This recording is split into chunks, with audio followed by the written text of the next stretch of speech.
আর যে খবরে নজর রাখবো ২৬-এর বিধানসভা নির্বাচনের আগে তৃণমূলের শেষ ২১শে জুলাইয়ের কর্মসূচি কিন্তু এই মুহূর্তে তুঙ্গে এবং এই মুহূর্তের যে ছবি আপনাদের সামনে তুলে ধরবো ২১শে জুলাইয়ের মঞ্চ পরিদর্শনে কলকাতা পুলিশের সিপি এবং পাশাপাশি যেমনটা জানা যাচ্ছে ডিসি সেন্ট্রাল তিনিও উপস্থিত হয়েছেন এবং প্রথম মঞ্চে থাকবেন মমতা বন্দ্যোপাধ্যায়, অভিষেক বন্দ্যোপাধ্যায়, তৃণমূলের সাংসদ, বিধায়করা এবং সমাজের বিভিন্ন স্তরের অতিথিবর্গরা থাকবেন। আর এবছরের ২১শে জুলাই অত্যন্ত গুরুত্বপূর্ণ, কারণ ২১শে জুলাই আগামী বছর বিধানসভা নির্বাচন রয়েছে। তার আগে এবারের শেষ ২১শে জুলাই রাজ্যের শাসক দলের, আর এই ২১শে জুলাইয়ের মঞ্চ থেকে তৃণমূল সুপ্রিমো মমতা বন্দ্যোপাধ্যায় ঠিক কি বার্তা দেন সেদিকেই নজর থাকবে সকলের। এই মুহূর্তে সিপি রয়েছেন মঞ্চ পরিদর্শনে, কি বলছেন সরাসরি নজর রাখবো।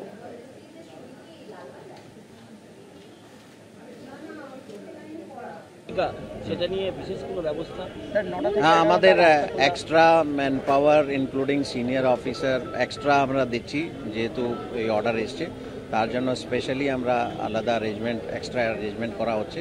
এছাড়াও বিভিন্ন ইনস্ট্রাকশন ফিল্ডে যারা আছে ওদেরকে দেওয়া হয়েছে যাতে কোনো রকম কোনো অসুবিধা না হয়। স্যার আরেকটা লাস্ট প্রশ্ন, সেটা হচ্ছে আজকে যেভাবে প্রবল বর্ষণ হয়েছিল, কলকাতার বিভিন্ন অঞ্চল খুবই ট্রাফিক বিপর্যস্ত হয়েছিল, যদি ২১শে জুলাই এরকম কোনো পরিস্থিতি হয় তার জন্য আমাদের প্রস্তুতি আছে। সিভিল অ্যাডমিনিস্ট্রেশন, কেএমসি, বাকি যারা আছে অন্য ডিপার্টমেন্ট ওদের সঙ্গে কোঅর্ডিনেশন করে বলা হয়েছে অ্যান্ড আমরা প্রস্তুত আছি। এইগুলো সব ইনস্ট্রাকশন ডিটেলসে দেওয়া হয়েছে অ্যান্ড উইল এনশিওর অনারেবল হাইকোর্টের ক্যালকাটার যে অর্ডার আছে সেটা ইমপ্লিমেন্ট করা হবে। আপনাদের শোনালাম কলকাতা পুলিশের সিপি মনোজ ভার্মা, তিনি ঠিক কি বললেন। ২১শে জুলাইয়ের মঞ্চ পরিদর্শনে সিপি মনোজ ভার্মা রয়েছেন, ডিসি সেন্ট্রাল ইন্দিরা মুখোপাধ্যায়, রূপেশ কুমার, অজয় প্রসাদ, পুলিশের উচ্চ পদস্থ কর্তারা। মঞ্চের নিরাপত্তা ব্যবস্থা খতিয়ে দেখা হচ্ছে এবং কোন রকম নিরাপত্তায় যাতে কোনো ত্রুটি না থাকে সেই সমস্ত বিষয় খতিয়ে দেখা হচ্ছে। আরো বিস্তারিত জানবো, রয়েছেন আমাদের বিশেষ প্রতিনিধি দেবজ্যোতি ঘোষ। দেবজ্যোতি, পুলিশের উচ্চ পদস্থ কর্তারা ইতিমধ্যেই ২১শে জুলাইয়ের মঞ্চ পরিদর্শনে পৌঁছেছেন, এই মুহূর্তের কি ছবি উঠে আসছে? দেখো, কিছুক্ষণ আগে কলকাতা পুলিশ কমিশনার মনোজ ভার্মা তিনি আজ মঞ্চ পরিদর্শন করেন, সেখানে নিরাপত্তা ব্যবস্থা তিনি খতিয়ে দেখেন। তার সঙ্গে উপস্থিত ছিলেন কলকাতা পুলিশের পদস্থ কর্তারা, ডিসি সাউথ থেকে শুরু করে ডিসি নর্থ, এছাড়াও ডিসি সেন্ট্রাল, সকলেই উপস্থিত ছিলেন এবং নিরাপত্তা ব্যবস্থা যাতে জোরদার থাকে মাননীয় মুখ্যমন্ত্রী মমতা বন্দ্যোপাধ্যায়, অভিষেক বন্দ্যোপাধ্যায় সহ তৃণমূল কংগ্রেসের প্রথম সারির নেতৃত্বরা উপস্থিত হবেন এবং সেই জায়গাতেই নিরাপত্তা ব্যবস্থা খতিয়ে তিনি দেখলেন এবং কলকাতা হাইকোর্টের যে নির্দেশিকা আছে সেই মতোই কিন্তু যান চলাচল ব্যবস্থা যাতে ওই দিন ঠিক থাকে সেই জন্য কিন্তু ইতিমধ্যেই নির্দেশিকা দেওয়া হয়েছে। রাজ্যের মুখ্যমন্ত্রী মমতা বন্দ্যোপাধ্যায় এবং এছাড়াও তৃণমূল কংগ্রেসের যে নেতৃত্বরা রয়েছেন তাদের সঙ্গেও কিন্তু মুখ্যমন্ত্রীর সঙ্গে পুলিশের পদস্থ কর্তাদের বেশ কয়েক বছর কথাবার্তা হয়েছে এবং ইতিমধ্যে তৃণমূল কংগ্রেসের বহু নেতৃত্ব তারা কিন্তু আজকে যখন নিরাপত্তা ব্যবস্থা খতিয়ে দেখছিলেন তাদের সঙ্গে কথা বলেন পুলিশের পদস্থ কর্তারা, কোনো অসুবিধা হচ্ছে কিনা এবং কোনো নিরাপত্তা ব্যবস্থা যাতে খামতি না থাকে সেই জন্যই কিন্তু তাদের সঙ্গে কথাবার্তা বলেছেন। ইতিমধ্যে ডগ স্কোয়াডও কিন্তু ঘটনাস্থল পরিদর্শন করেছেন এবং এছাড়াও আজকে পুলিশ কমিশনার বিভিন্ন জায়গায় যে ক্যাম্পগুলো হয়েছে যেখানে তৃণমূল কর্মী সমর্থকরা উপস্থিত হবেন সেই জায়গাগুলো তিনি পরিদর্শন করেছেন এবং বলেছেন যে এখনো পর্যন্ত যা নিরাপত্তা ব্যবস্থা রয়েছে তা কিন্তু যথেষ্ট। ভাস্বতী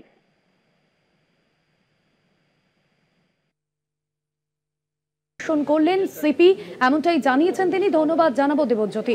বিশেষ প্রতিনিধি ছিলেন দেবজ্যোতি ঘোষ। অন্যদিকে ২৬-এর বিধানসভা নির্বাচনের আগে তৃণমূলের শেষ ২১শে জুলাইয়ের কর্মসূচি। চিরাচরিত প্রথা অনুযায়ী ৩টি মঞ্চ তৈরি হচ্ছে। সবচেয়ে বড় মঞ্চটি লম্বালম্বি ৫২ ফুট এবং আড়াআড়ি ৪০ ফুট। প্রথম মঞ্চে থাকবেন মমতা বন্দ্যোপাধ্যায়, অভিষেক বন্দ্যোপাধ্যায় সহ তৃণমূলের সাংসদ ও বিধায়করা। দ্বিতীয় মঞ্চে থাকবেন সমাজের বিভিন্ন স্তরের সম্মানীয় অতিথিবর্গ। তৃতীয় মঞ্চে থাকবেন শহীদ পরিবারের সদস্যরা। মঞ্চের সামনে তৈরি হচ্ছে শহীদ বেদি। ২১শে জুলাইয়ের মঞ্চ ইতিমধ্যেই পরিদর্শন করেছেন সিপি মনোজ ভার্মা। অন্যদিকে এই নিয়ে আমাদের বিশেষ প্রতিনিধি দেবজ্যোতি ঘোষ কি প্রতিবেদন তুলে ধরেছেন, দেখুন। মাঝে মাত্র ২টি রাত, তারপরেই তৃণমূল কংগ্রেস নেত্রী মমতা বন্দ্যোপাধ্যায়ের ঐতিহাসিক 21শে জুলাইয়ের শহীদ স্মরণ। ইতিমধ্যে চূড়ান্ত প্রস্তুতি মঞ্চ তৈরি হচ্ছে এবং তৃণমূল কংগ্রেসের পক্ষ থেকে দাবি করা হয়েছে সর্বকালীন রেকর্ড হবে এবারের 21শে জুলাইয়ের জমায়েতে। রাজনৈতিকভাবে অত্যন্ত গুরুত্বপূর্ণ এই কারণ যদি নির্দিষ্ট সময়ে নির্বাচন হয় তাহলে তৃণমূল কংগ্রেসের যে সরকার চলছে তার সেই সরকারের শেষ হবার আগেই শেষ তৃণমূল কংগ্রেসের 21শে জুলাইয়ের প্রস্তুতি বা শহীদ স্মরণ সভা। সেই দিক থেকে অত্যন্ত রাজনৈতিকভাবে গুরুত্বপূর্ণ এবারের 21শে জুলাই। 21শে জুলাইয়ের আবেগ হচ্ছে সারা ভারতবর্ষের গণতন্ত্র প্রেমী মানুষের, কারণ এটা মনে করা হয় গণতন্ত্রের মূল আধার ভোট, এবং তার জন্যে যে ভোটার লিস্ট এবং ভোটার লিস্টের জন্যে যে সব মানুষের গর্বিত অধিকার সচিত্র ভোটার পত্র আজকে সমস্ত মানুষ যে পকেটে নিয়ে ঘোরে সেইটা তারা পেয়েছে সেই 1993 সালের 21শে জুলাইয়ের আন্দোলন। 13 জন তরতাজা যুবক মারা গেছিলেন, 100 জন মানুষ গুলিতে আহত হয়েছিলেন। এটাকে শহীদদের স্মৃতিতর্পণ করার জন্য এখানে জমায়েত হয়। এটার সঙ্গে বাংলার মানুষের, গণতন্ত্রপ্রিয় মানুষের, গণতান্ত্রিক আন্দোলনে যুক্ত মানুষের আবেগ জড়িয়ে আছে। এটা উপলব্ধি করতে হবে। এটা যারা উপলব্ধি করবেন না, বিশেষ নিষেধাজ্ঞা আনবেন, তারা মাটির সঙ্গে কতটা যোগাযোগ আছে এটা আমার কাছে একটা প্রশ্নচিহ্ন থেকে যায়। আমিও বহু বছর রাজনীতিতে আছি, ওকালতি পেশাতেও আছি, তাই জন্য আমরা জানি যে মানুষের একটা আবেগ এখানে জড়িয়ে আছে।